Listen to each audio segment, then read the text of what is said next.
Hello guys, hello hello, welcome to my YouTube channel. आज के इस नए वीडियो में हम सीखेंगे, एक नया टॉपिक लेके आए हैं, मूविंग कॉइल गैल्वेनोमीटर, जो कि बोर्ड पॉइंट ऑफ व्यू से बहुत इंपॉर्टेंट है। ये आपको कभी कभी 5 मार्क्स में भी पूछ देता है, 3 मार्क्स में भी पूछ देता है। इसका कंस्ट्रक्शन, इसका वर्किंग रूल, सारा चीज़ पूछ देता है। तो इसके बारे में हम एक लेक्चर इसी पे हम लेंगे, और उसके बाद हम अगला लेक्चर लेंगे आपको आई होप साइक्लोट्रॉन पर लेंगे, क्योंकि साइक्लोट्रॉन भी बहुत इंपॉर्टेंट है। और उसके बाद हम परमानेंट मैग्नेट पढ़ेंगे। उसके बाद हम फिर ईएमआई चैप्टर शुरू करेंगे। आई होप कुछ मतलब इस मंथ के लास्ट में फिजिक्स आपका ख़त्म हो जाएगा, तो उसके बाद हम इसको रिपीट करेंगे, या तो हम फिर मैथ्स का इंटीग्रेशन शुरू करेंगे। तो देखते हैं, my new topic is moving coil galvanometer. Moving coil galvanometer, इसको आप लिख सकते हैं MCG, मूविंग कॉइल गैल्वेनोमीटर। अब देखते हैं, गैल्वेनोमीटर तो हम पहले पढ़ चुके हैं, लेकिन अब हम देखेंगे मूविंग कॉइल गैल्वेनोमीटर। तो चलो, ये होता क्या है। सबसे इंपॉर्टेंट पहले तो ये समझना कि ये होता क्या है और इसका यूज क्या है और ये किस प्रिंसिपल पे काम करता है। तो जैसा कि हम पूरा मैग्नेटिक फील्ड अभी तक पढ़े हैं, तो प्रीवियस वीडियो को ही एज हम रेफरेंस लेंगे। हम पहले इसको हम फिगर बना लेते हैं मूविंग कॉइल गैल्वेनोमीटर का, तो आपको समझ में आ जाएगा कि ये काम किस तरह से करता है।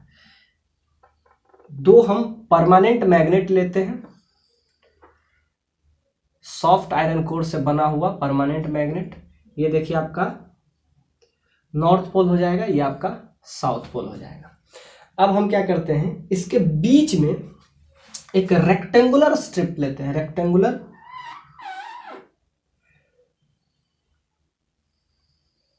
मेटालिक स्लैब लेते हैं, और उसके ऊपर हम क्या करते हैं, वायर को इस तरीके से, वायर उसके ऊपर कॉइल हम बनाते हैं। तो मेटालिक के ऊपर इस तरीके से हम कॉइल उसमें बनाते हैं, वायर लगाते हैं, जिससे ये कॉइल बनता है। और इस तरीके से हम इसका कॉइल बनाते हैं। तो हम देखते हैं कि मूविंग कॉइल गैल्वेनोमीटर पहले बनता कैसे और इसका यूज क्या है। तो ये इस तरीके से हम इस पे सारा वायर कर लिए। रेक्टेंगुलर स्लैब है सबसे इंपॉर्टेंट, रेक्टेंगुलर स्लैब के ऊपर हम वायर करके इसको हम क्या करेंगे, एक कॉइल बना लिए। अब कॉइल बनने के बाद इसको हम यहां से सस्पेंड किए, ये हवा में तो लटकेगा नहीं, इसको हम यहां से सस्पेंड किए इस टाइप से। ये जो इसको कहते हैं, एक कॉपर का बना होता है, फाइन स्ट्रिप होता है, फाइन स्ट्रिप।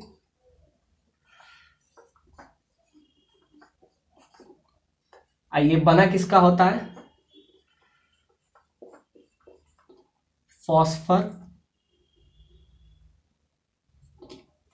ये फॉस्फर का बना होता है। अब देखते हैं, नॉर्थ पोल और साउथ पोल के बीच में, अब इसको हम नीचे भी सस्पेंड करते हैं। नीचे हम इस टाइप से एक स्प्रिंग से, और नीचे हम बाउंडेड कर देते हैं। तो इस टाइप से ये भी आपका फाइन स्ट्रिप, कॉपर स्ट्रिप का बना होता है। इसको आप ये देख रहे, फॉस्फर ब्रॉन्ज इसको कहते हैं।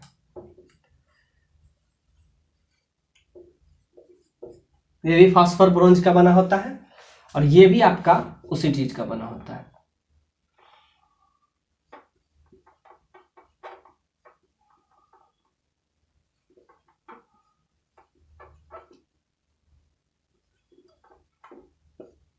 और इसके बीच में हम क्या किए, रेक्टेंगुलर स्लैब कुछ बना दिया। और स्लैब को अब हम क्या करेंगे, जैसा कि नॉर्थ पोल और साउथ पोल के बीच में electric lines of force, magnetic lines of force बनेगा, और उसके बाद हम इसको रोटेट करेंगे कुछ एंगल से। तो रोटेट करने के बाद ये क्या हो जाएगा, जैसा कि आप देखते हैं कि ये जो फाइन स्ट्रिप है, इसको इस तरीके से, इसमें टेंशनल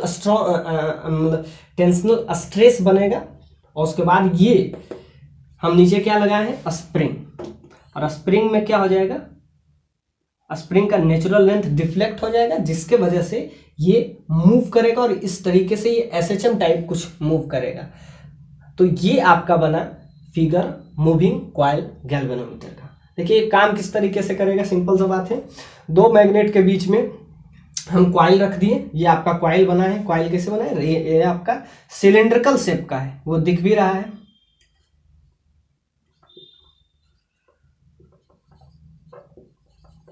सिलेंड्रिकल कॉइल। इस तरीके से हम बनाए हैं इसको। और नॉर्थ पोल और साउथ पोल ये दोनों आपका क्या है, परमानेंट मैग्नेट के बीच में हम इसको किए, और इसको हम इस पे एक टॉर्सनल फोर्स लगेगा, इस पे टॉर्क लगेगा, मैग्नेटिक टॉर्क इसको कहते हैं, इस पे मैग्नेटिक टॉर्क लगेगा। ये देखिए, इसको हम थोड़ा सा यहाँ पे जूम करके बताते हैं कि होता क्या है। इस पे ध्यान से देखिए, इसका हम वर्किंग प्रोसेस पहले समझ जाइए, उसके बाद तो थ्योरी हम समझ ही लेंगे, ये बहुत इंपॉर्टेंट है। जैसा कि ऐसा कुछ स्लैब बना है, अब जैसे कि मैग्नेटिक फील्ड का डायरेक्शन कुछ ऐसा होगा, इसका नाम अगर हम दे दें ABCD, इधर आपका मैग्नेटिक फोर्स का डायरेक्शन हो जाएगा इधर। अब जो पैरेलल है, तो पैरेलल वाले में तो इसमें एंगल 0 है, इस ये AB और CD पे तो कोई फोर्स लगेगा नहीं, जैसा कि कहते हैं इसको magnetic torque.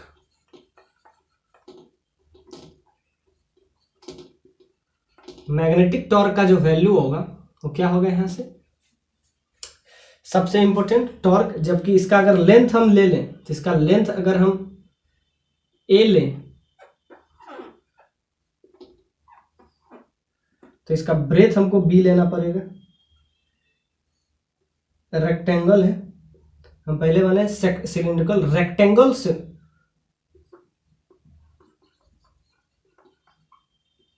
Rectangular cylindrical slab, क्योंकि रेक्टेंगल से ही बनता है। अब रेक्टेंगल का लेंथ अगर हम L लिए हैं, तो उसका ब्रेथ B होगा। तो ध्यान से देखिए, इसमें क्या होगा, जब भी इसको हम एज ए परमानेंट मैग्नेट में हम इसको रखते हैं, इस रेक्टेंगुलर सिलिंड्रिकल कॉइल को, तो क्या होता है, इस पे एक टॉर्क लगता है, जिसको कहते हैं मैग्नेटिक टॉर्क, टॉर्क M। अब टॉर्क क्या होता है, जैसा कि आपको पता होगा, force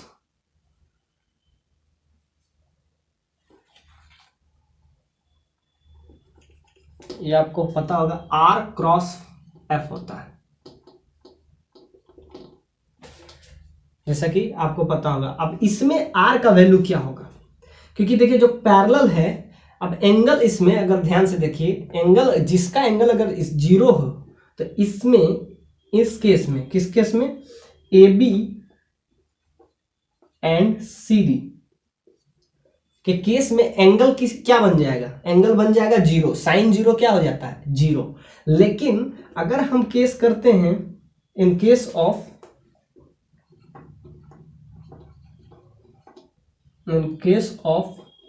AB and CD,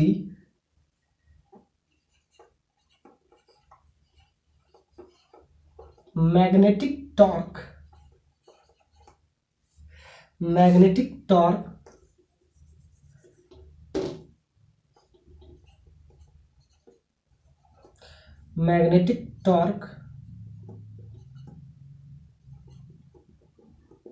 will be 0। क्यों 0 होगा, क्योंकि दोनों के बीच के R और F के बीच का जो एंगल है, क्योंकि मैग्नेटिक फील्ड भी इधर है, टॉर्क भी, अगर ध्यान से देखिए, टॉर्क उसी पॉइंट से होके जाता है। जैसा कि अगर आप रोटेशन पढ़े होंगे, तो टॉर्क 0 कब होता है, जब आप देखते हैं कि एक ही पॉइंट से होके गुजरता है, तो टॉर्क के बीच में एंगल इस टाइप से देखिए, AB और CD के केस में 0 हो जाएगा, क्योंकि फोर्स जो लगाएगा इधर लगाएगा। तो ध्यान से देखिए, फोर्स भी इधर, फोर्स और R वेक्टर, ये अगर आप रोटेशन पढ़े होंगे, तो फोर्स और R वेक्टर अगर एक ही डायरेक्शन में हो या एक ही पॉइंट से होके गुजरे, तो याद रखिएगा उसका टॉर्क 0 होता है। तो in case of A B and C D, A B और सी डी के केस में इसमें टॉर्क 0 हो जाता है क्योंकि दोनों का डायरेक्शन सेम है। लेकिन अगर हम लेते हैं इसका लेते हैं जो परपेंडिकुलर है, ये तो पैरेलल है, ये परपेंडिकुलर बनेगा आपका BC एंड AD। जब हम BC और AD की बात करते हैं तो हम देखेंगे मैग्नेटिक टॉर्क क्या होता है। मैग्नेटिक टॉर्क इस केस में हो जाएगा, इस केस में मैग्नेटिक टॉर्क आपका हो जाएगा, मैग्नेटिक टॉर्क R डॉट इस केस में 0 नहीं होगा, तो इस केस में आपका हो जाएगा IBL। इसमें क्या होता है, I जो होता है, जैसा कि मैग्नेटिक आप फोर्स पढ़े होंगे, IBL या इसको ऐसे भी समझ सकते हैं BIL, याद रखिएगा। मैग्नेटिक फोर्स का ये वैल्यू है, ये हमेशा याद रखिएगा जब भी आपको ये फोर्स नीचे मैग्नेटिक क्या होता है, बिल से आपको याद रहेगा B4 यहां हो जाएगा मैग्नेटिक फील्ड, ये मैग्नेटिक फील्ड हो गया, ये करंट हो गया, और ये क्या हो जाएगा उसका लेंथ। तो यह क्या है B4, B फील्ड, I हो गया करंट, L क्या हो गया लेंथ ऑफ वायर। ध्यान से देखिए बिल, तो इस केस में अगर आप ध्यान से देखें, किसके केस में, ये जो परपेंडिकुलर है, क्योंकि जो एक ही लाइन से पास करता है उसका अगर टॉर्क निकालिएगा तो 0 होगा, लेकिन इस केस में टॉर्क 0 नहीं होगा क्योंकि इसमें परपेंडिकुलर है। तो यहां आ जाएगा B cross B into force क्या है BIL,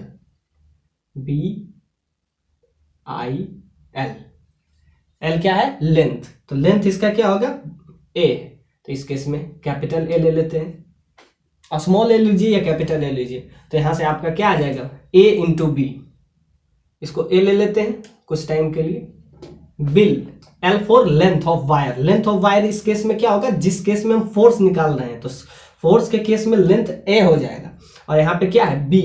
तो ध्यान से देखिए, यहां से क्या किए हम, कुछ नहीं किए, B क्रॉस है और दोनों के बीच परपेंडिकुलर है, तो साइन 90 क्या होता है 1 हो जाता है, यहां से आ जाएगा क्रॉस कीजिएगा तो साइन 90 1 हो जाता है। तो यहाँ देखिए B पहले से है, A बाद में आया, A इंटू B इसका पूरा टोटल एरिया हो जाएगा। तो यहाँ से देखिए B को B ही लिखे, I करंट है तो करंट को I लिख दिए, और A इंटू B को हम क्या लिख सकते हैं, A इंटू B को कैपिटल A लिख सकते हैं, A into B that is capital A, area vector,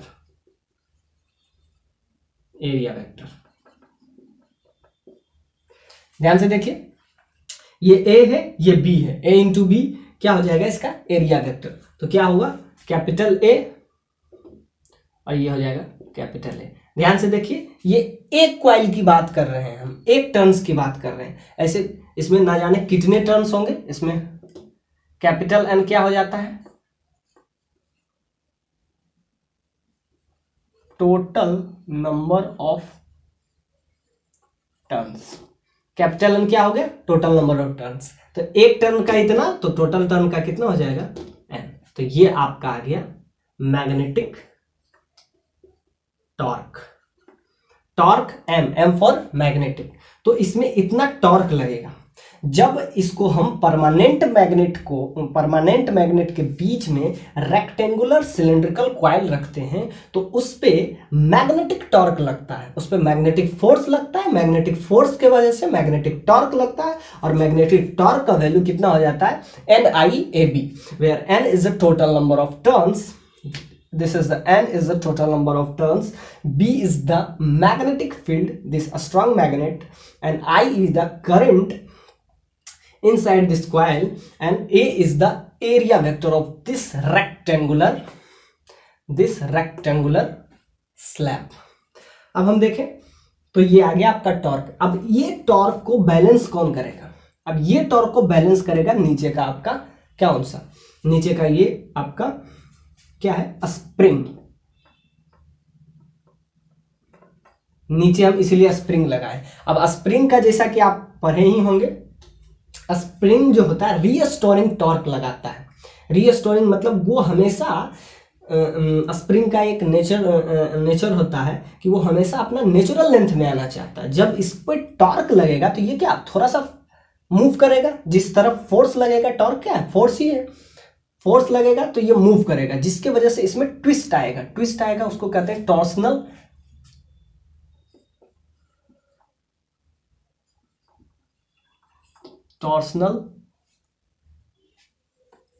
stress. इसमें टॉर्सनल स्ट्रेस होगा और उस टॉर्सनल स्ट्रेस को बैलेंस करेगा नीचे का स्प्रिंग। रीस्टोरिंग फोर्स उसको कहते हैं, इसको कहते हैं रीस्टोरिंग फोर्स। तो ये आप वापस से इसमें क्या होगा, थोड़ा सा इस नेचुरल लेंथ से डिफ्लेक्ट करेगा तो ये वापस से आएगा वो अपना नेचुरल लेंथ में। तो यानी सिंपल सा बात है, ये जो आपका आया टॉर्क, इस टॉर्क को बैलेंस कौन करेगा, नीचे का स्प्रिंग। इसीलिए हम नीचे स्प्रिंग बनाते हैं कि ये टॉर्सनल स्ट्रेन को कौन सा बैलेंस करेगा, यहाँ का स्प्रिंग। यही है आपका मूविंग कॉइल गैल्वेनोमीटर, जिसके वजह से आप ये बता पाएंगे कि इसमें करंट, स्मॉल से स्मॉल करंट भी आप बता पाएंगे। इसलिए क्या है मूविंग कॉइल, तो ये आपका टोटल इसका मैकेनिज्म है कि किस तरह ये काम करता है। काम करने का ये सिंपल सा है, हम क्या किए, दो परमानेंट लिए, स्ट्रॉन्ग वाला सॉफ्ट आयरन कोर के से बना हुआ जो होता है वो स्ट्रॉन्ग होता है। तो याद रखिएगा, ये सॉफ्ट आयरन से मिलके जो बना होता है वो होता है परमानेंट। अभी हम आगे चर्चा भी करेंगे परमानेंट मैग्नेट का। तो परमानेंट मैग्नेट बनता क्या है, फेरोमैग्नेट, पैरामैग्नेट, ये सब का हम आगे चर्चा भी करेंगे। लेकिन अभी हम बता रहे हैं आपको मूविंग कॉइल गैल्वेनोमीटर। तो क्या होता है, स्ट्रॉन्ग जो कि सॉफ्ट आयरन से बना होता है, उसको हम स्ट्रॉन्ग के बीच में रेक्टेंगुलर सिलेंड्रिकल कॉइल रखते हैं। और ये आपका फाइन स्ट्रिप से जो कि फॉस्फर ब्रोंज से बना होता है उसको रखते हैं। तो इस पर टॉर्क लगता है। इसी को हम जूम करके यहाँ पे आपको फिगर बनाए। इसका लेंथ जो है ए है, स्मॉल है, और इसका ब्रेथ है। तो देखिए ये जो है फोर्स के डायरेक्शन में आ जाता है। तो फोर्स के डायरेक्शन की वजह से इस पे क्या हो जाता है, टॉर्क जीरो हो जाता है। टॉर्क लगता तो है लेकिन ध्यान से देखिए, ये भी इधर ही जा रहा है, ये भी इधर ही जा रहा है। तो टॉर्क अगर दोनों एक ही डायरेक्शन में है तो एंगल क्या हुआ, जीरो। एंगल आर और एफ के बीच एंगल जीरो बन गया, तो जीरो हो गया तो साइन जीरो जीरो। तो ये सी डी और ए बी के through, in case of A B and C D, magnetic torque will be zero. इस केस में जीरो हो जाता है। लेकिन जब बी सी और ए डी के बीच में होगा तो ये परपेंडिकुलर है, फोर्स इधर लग रहा है। ये सिंपल सा बात है, देखिए ऐसे फोर्स इधर लग रहा है, इधर, तो ये इस तरीके से घूमेगा। ध्यान से देखिए, मेरा ये पेन है, इस पे इस तरीके से इधर फोर्स लगता है, मैग्नेटिक फील्ड का डायरेक्शन इधर है, तो फोर्स इधर लगेगा तो ये रोटेट करेगा ना, सिंपल सा बात है। ये ऐसा है, ये इस तरीके से रोटेट करेगा। ये भी परपेंडिकुलर है, ये भी इस तरीके से रोटेट करेगा। तो ये देखिए जो पैरेलल है उस पे तो जीरो हो गया, लेकिन जो परपेंडिकुलर है उस पे इधर घुमाएगा, ये भी इधर घूमेगा। तो दोनों में क्या हो जाएगा, टॉर्सनल फोर्स लगेगा। तो ये आपको वैल्यू आया, मैं उस टॉर्क का वैल्यू जितना लगाता है। तो इसमें बहुत सारे टर्म्स है। एक टर्म्स पे NiAb लगा, यहाँ से लाए, ए बी को हम क्या लिखे, एरिया, ए बी इसका एरिया हो जाएगा ना इस रेक्टेंगल का। तो इस तरीके से हम लिख लिए। बिल क्या है, इसका मैग्नेटिक फोर्स है। तो यहाँ से आपका एक का आएगा, ये कौन बैलेंस करेगा, सोचिए, इस पे इधर फोर्स लग रहा है, यहाँ पे भी इधर लग रहा है, ये तो पैरेलल है, पैरेलल पे जीरो, ये इधर लग रहा है, ये इधर लग रहा है। तो इसी को बैलेंस करने के लिए हम नीचे क्या लगाए हैं, स्प्रिंग। तो स्प्रिंग में जैसा कि आप पढ़े होंगे SHM में कि इसपे जब ये अपना हमेशा ये नेचुरल लेंथ को खोना नहीं चाहता है, तो ये वापस से अपना पोजीशन में आना चाहेगा। ये मैग्नेटिक फोर्स की वजह से ये इधर मूव करेगा और इसमें क्या आएगा, थोड़ा सा ट्विस्ट आएगा। इसीलिए इसको हम किससे बनाए हैं, फाइन स्ट्रिप फॉस्फर ब्रॉन्ज से। इसमें ट्विस्ट आएगा, ये ट्विस्ट अपना वापस लाना चाहेगा। वो किसके वजह से आएगा, स्प्रिंग का रीस्टोरिंग फोर्स की वजह से। तो वो लाएगा, जिससे हमको क्या होगा, सिंपल सा बात है, we measure in this, it is an apparatus, we measure the small electric current. जैसा कि आप जानते होंगे कि हम गैल्वेनोमीटर को इसलिए यूज करते हैं, तो क्या है, इससे करंट को हम क्या मेजर करते हैं। तो ये आपको सारा मैकेनिज्म है। अब ध्यान से देखते हैं इसको और बताते हैं। इसको पहले से पूरा समझा देते हैं, उसके बाद थ्योरी हम लिखाते हैं। अब देखिए NIAB, जैसा कि आप ध्यान से एक बार देख लीजिए, इसको हम थोड़ा सा मिटाएंगे क्योंकि ये जो टॉर्क है इसको बैलेंस कौन करेगा, स्प्रिंग का रीस्टोरिंग फोर्स।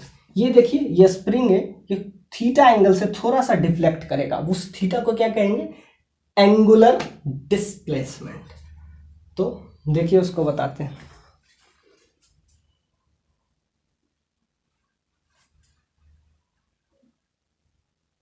लिख लीजिए फिगर। आइए तो देख रहे थे, एक बार फिगर देख लीजिए, उसके बाद हम इसको मिटा देते हैं।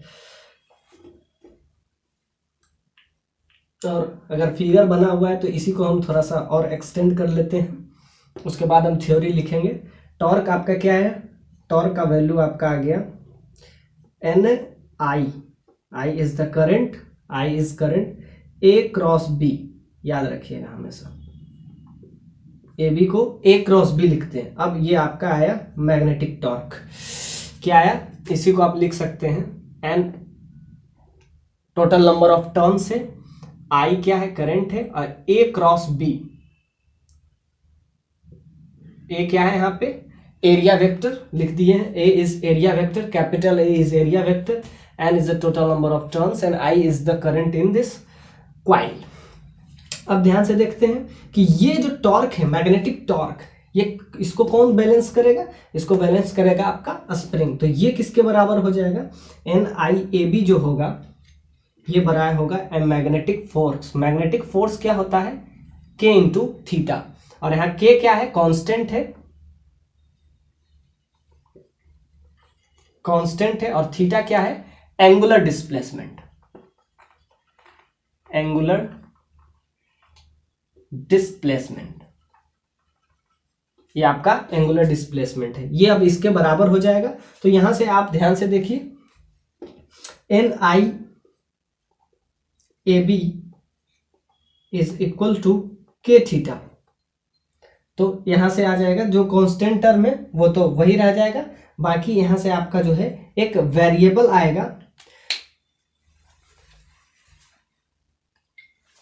अब आइए देखते हैं, ये इसके बराबर आ जाएगा, के यहाँ क्या है कांस्टेंट है, एन क्या है total number of turns, I is the current, A is the area vector and B is the magnetic field. अब हम इसका सारा देख लिए, अब हम इसका थ्योरी लिखते हैं। अब आपको समझ में तो कम से कम आ ही गया होगा, तो लिखिए अब इसका theory. It is an apparatus, it is an apparatus which measure a small electric current. It is an apparatus, it is an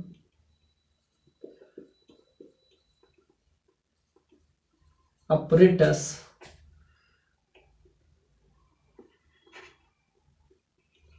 which measure a small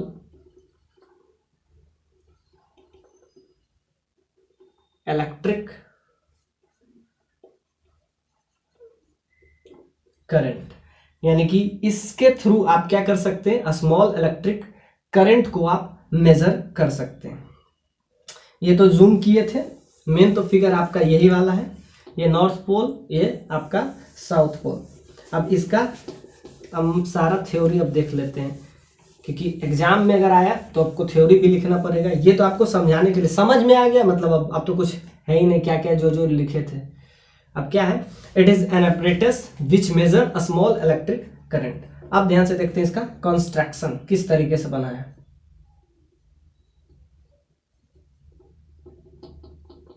construction, a rectangular a rectangular a rectangular coil with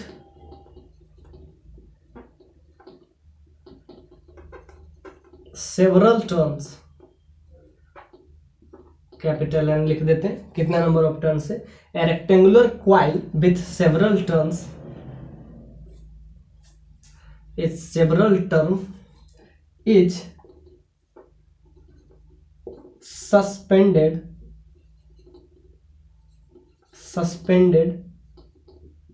between, इसको between पढ़िएगा, a rectangular coil with several turns capital N is suspended between two permanent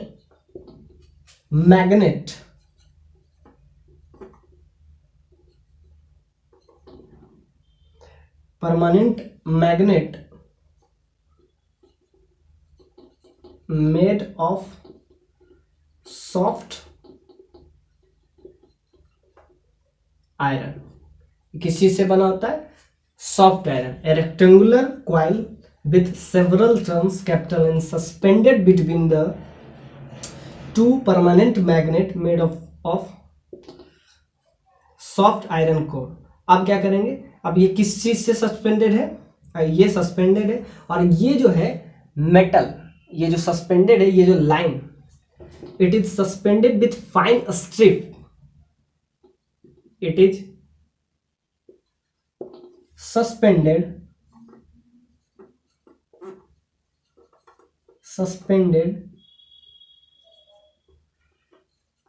with the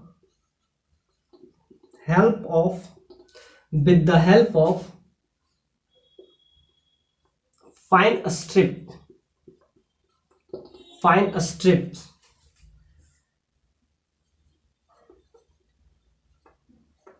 made of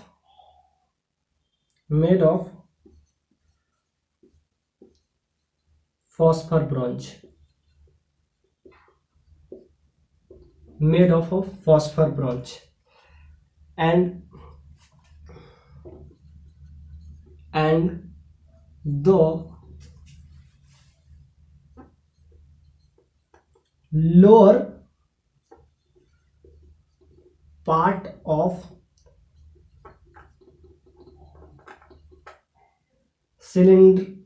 cylindrical coil, lower part of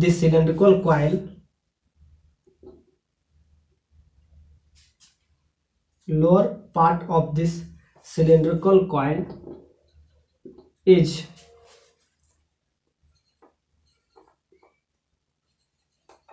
attached with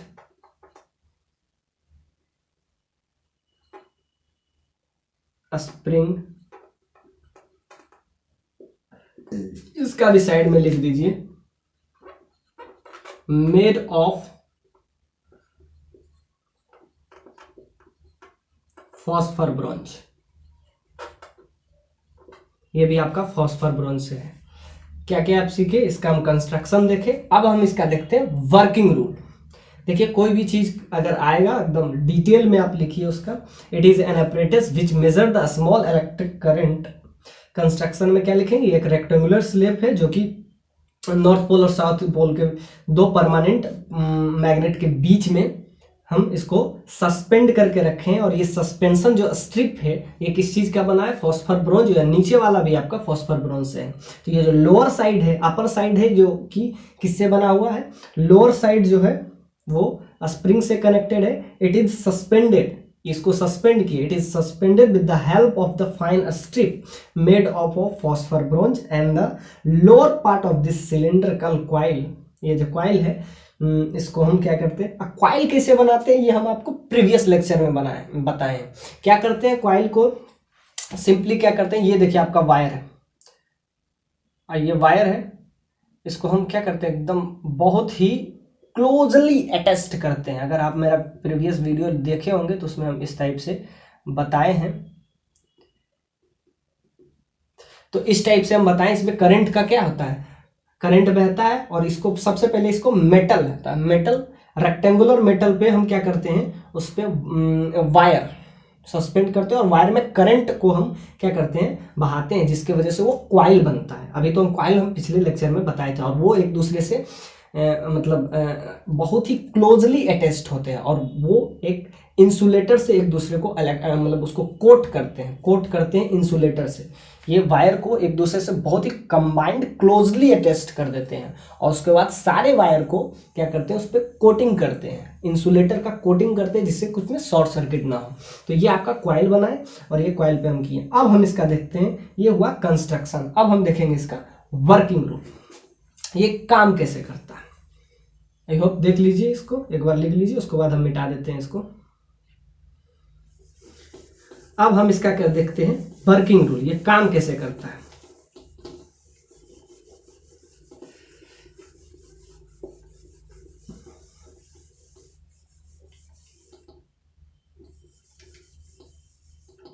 और सबसे पहले principal लिख लेते हैं, उसके बाद वर्किंग रूल लिखेंगे।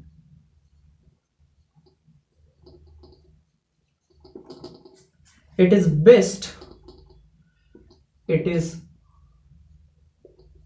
best on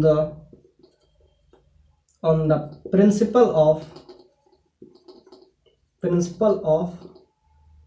electromagnetic induction. Electromagnetic induction, ये किस चीज पे काम करता है। It is based on the principle of electromagnetic induction, यानी कि ये जो है इलेक्ट्रोमैग्नेटिक ईएमआई, वो हम आगे चैप्टर भी आगे आएगा, ईएमआई इलेक्ट्रोमैग्नेटिक इंडक्शन। अब हम इसका देखते हैं वर्किंग रूल, ये काम कैसे करता है। वर्किंग रूल हम क्या क्या देखें, पहले हम इसका, पहले ये क्या है, तो क्या है, apparatus है, जो कि it is apparatus which measure a small electric current. और इसका हम क्या देखें, कंस्ट्रक्शन। अब हम इसका प्रिंसिपल देखें, अब इसका हम वर्किंग रूल लिखेंगे। when a small electric current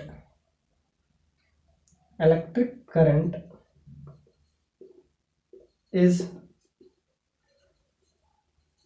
passed through a coil, when a small electric current is passed through a coil, then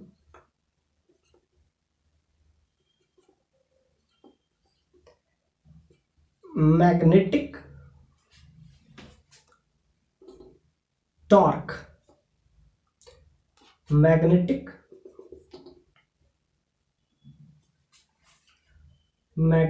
force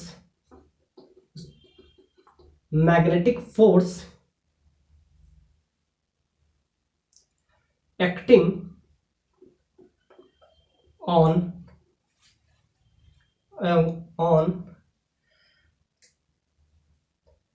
magnetic torque, जब हम करंट पास करते हैं तो उसमें मैग्नेटिक फोर्स लगता है किस पे, ये जो है रेक्टेंगुलर सिलिंड्रिकल कॉइल पे, रेक्टेंगुलर सिलिंड्रिकल स्लैब पे, कॉइल पे नहीं, स्लैब पे, ये जो पूछना है, इस पे क्या लगता है, मैग्नेटिक फोर्स लगता है, मैग्नेटिक फोर्स लगता है acting on rectangular cylindrical slab.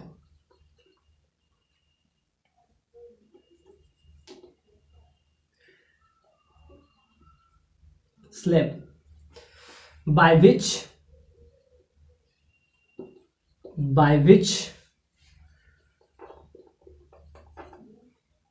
magnetic torque acting on this, magnetic torque is acting on this rectangular slab,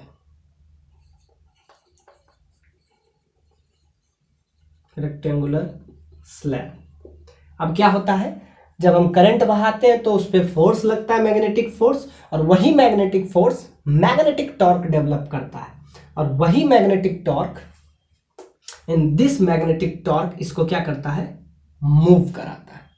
अब ध्यान से देखिए, ये अब मैग्नेटिक टॉर्क हुआ, डेवलप हुआ। अब हम इसको लिखते हैं कि ये मैग्नेटिक टॉर्क डेवलप होने के बाद होता क्या है।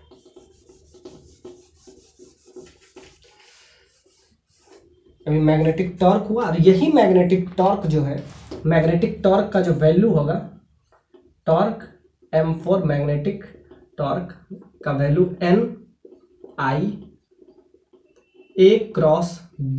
इतना मैग्नेटिक टॉर्क डेवलप होता है। तो इसमें क्या है, N, capital N, total number of turns, I is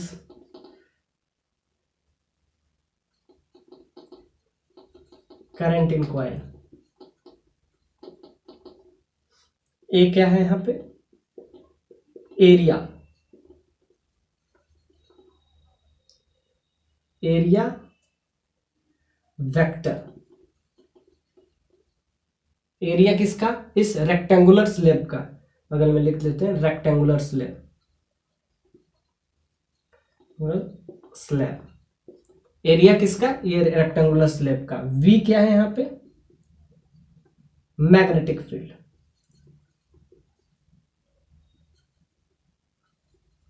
magnetic field. तो ये आपका लगा, इस पे इतना टॉर्क लगा।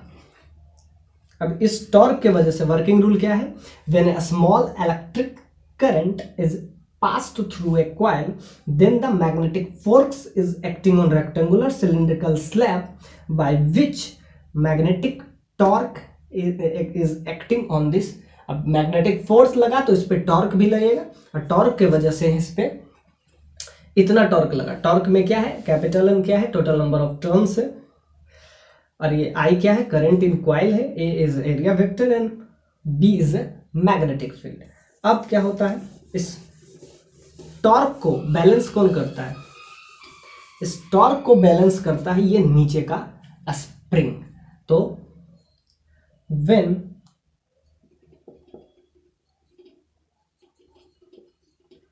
Magnetic torque, when magnetic torque is acting, magnetic torque is acting on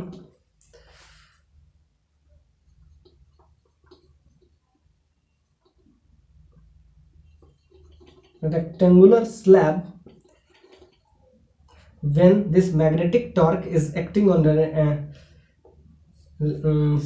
cylindrical slab, then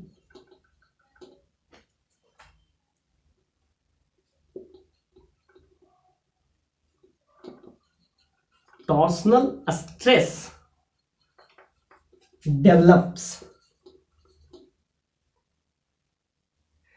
torsional stress develops in fine strips, when torsional stress is developed in fine strip, इस strip में क्या होता है, torsional strain आता है, ये इस type से मूव करता है, and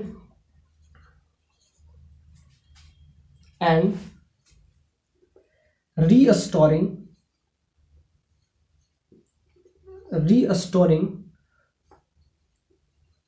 force and restoring force, and due to, यहाँ पे आप लिख लीजिए, ये डेवलप हुआ ये फाइन स्ट्रिप में। अब इसके वजह से ये जो है, इसमें स्ट्रिप में क्या हुआ, इसमें टॉर्सनल स्ट्रेस डेवलप हुआ, इस फोर्स के वजह से इस टाइप से ये जो है इस टाइप से मूव करेगा, इस टाइप से जो है इस टाइप से मूव करेगा। सिंपल सा बात, जो परपेंडिकुलर हो वो इस टाइप से, तो इसके वजह से इसमें स्ट्रेस होगा, और इसके जो है एंड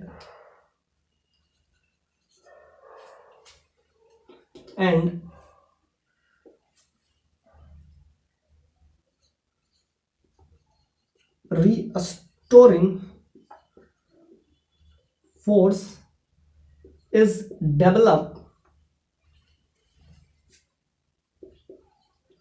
develops in स्प्रिंग। अब क्या हुआ, इसमें क्या हुआ, रिस्टोरिंग फोर्स डेवलप हुआ और इसके वजह से due to this restoring force balance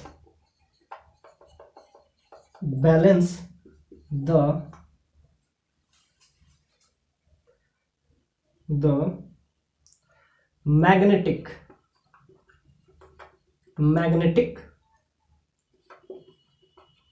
torque. यही जो रिस्टोरिंग फोर्स है इसको कौन बैलेंस करेगा, ये जो मैग्नेटिक टॉर्क है इसी को बैलेंस आपका करेगा ये नीचे का।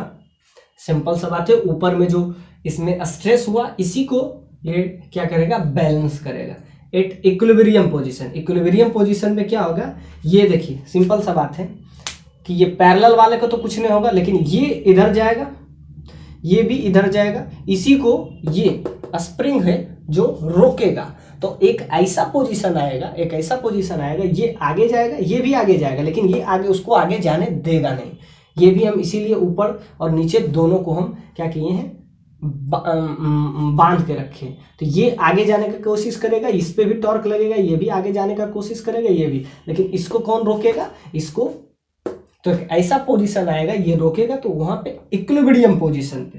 तो ये आप लिख लीजिए क्या है, capital N. When a magnetic torque is acting on the rectangular slab then the torsional stress is develop in fine strip.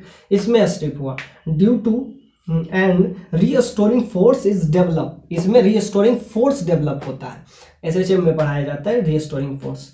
तो इसके वजह से ये एक दूसरे को बैलेंस करेगा। इसका जो मैग्नेटिक टॉर्क जो इसमें डेवलप होगा इसको बैलेंस कौन करेगा, नीचे का restoring force. Due to this restoring force balance the magnetic torque. लिख लीजिए। अब हम इसको देखते हैं कि क्या होगा। अब ये इसको बैलेंस करेगा, ये इसका इतना सारा हम जो बताएं ये वर्किंग रूल है, ये काम किस तरीके से करता है।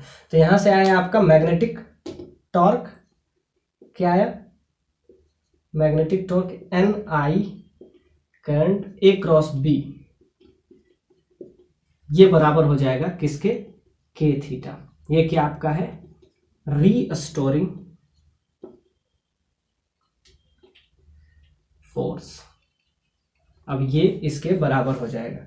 तो इसको अगर हम NIAB लिखें, एरिया वेक्टर, और इसके बीच में अगर हम 90 डिग्री का एंगल ले लें तो यहां से आ जाएगा K थीटा। K क्या है यहाँ पे, कांस्टेंट। तो यहां से देखिए N कांस्टेंट टर्म में एरिया किसी का कांस्टेंट होगा, तो यहां से अगर ध्यान से देखिए एरिया कांस्टेंट होगा तो यहाँ B रहने दीजिए और I रहने दीजिए, ये बदल सकता है, और ये आ जाएगा K के नीचे आ जाएगा N और यहाँ से A, इसको इसके अंदर डाल दीजिए और यहाँ से आ जाएगा आपका थीटा। तो यहाँ से और कोई कांस्टेंट टर्म है, A को B भी परमानेंट मैग्नेट है तो ये भी आपका कांस्टेंट हो जाएगा। तो K के नीचे आ जाएगा NAB। अब इसको हम कोई नया कांस्टेंट ले लेते हैं, बराबर थीटा। ध्यान से देखिए अब क्या आ गया, NIAB, ये किसके बराबर हो जाएगा, K थीटा। ये जो मैग्नेटिक टॉर्क है, मैग्नेटिक टॉर्क, ये कौन बैलेंस करेगा, नीचे का स्प्रिंग। तो अब यहां से आ जाएगा, देखिए जो कांस्टेंट टर्म में भेज दीजिए, ये देखिए I करंट इधर रह जाएगा, और देखिए N total number of turns, ये कांस्टेंट होता है, एरिया वेक्टर भी है कांस्टेंट, यहाँ से आप ले सकते हैं। तो K बराबर आ जाएगा NAB इंटू थीटा। अब ध्यान से देखिए ये इसके डायरेक्टली प्रोपोर्शनल है। देखिए अब जो करंट है वो थीटा के डायरेक्टली प्रोपोर्शनल। ये क्या है, एंगुलर डिस्प्लेसमेंट। एंगुलर डिस्प्लेसमेंट, ये आपका एंगुलर डिस्प्लेसमेंट है।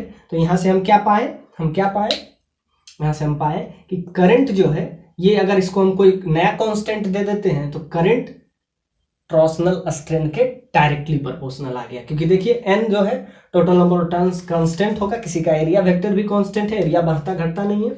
यहाँ b अगर परमानेंट मैग्नेट है तो b भी अगर कांस्टेंट हम मान ले तो ये अगर टोटल कांस्टेंट है इसके डायरेक्टली पर, अगर आप SHM पढ़े हो तो आप देख सकते हैं इसका क्या होगा टाइम पीरियड, क्या ये SHM है, और अगर SHM है तो इसका टाइम पीरियड, फ्रीक्वेंसी सारा हम निकाल सकते हैं। तो ये टोटल हम चर्चा किए मूविंग कॉइल गैल्वेनोमीटर पे। आगे हम चर्चा करेंगे साइक्लोट्रॉन एक बचा हुआ है, और दूसरा हम चर्चा करेंगे परमानेंट मैग्नेट को। सो आई होप आपको समझ में आ रहा हो। इस वीडियो को ज़्यादा से ज़्यादा लाइक करें, सब्सक्राइब करें और अपने दोस्तों के साथ शेयर करें। So thank you for watching this video.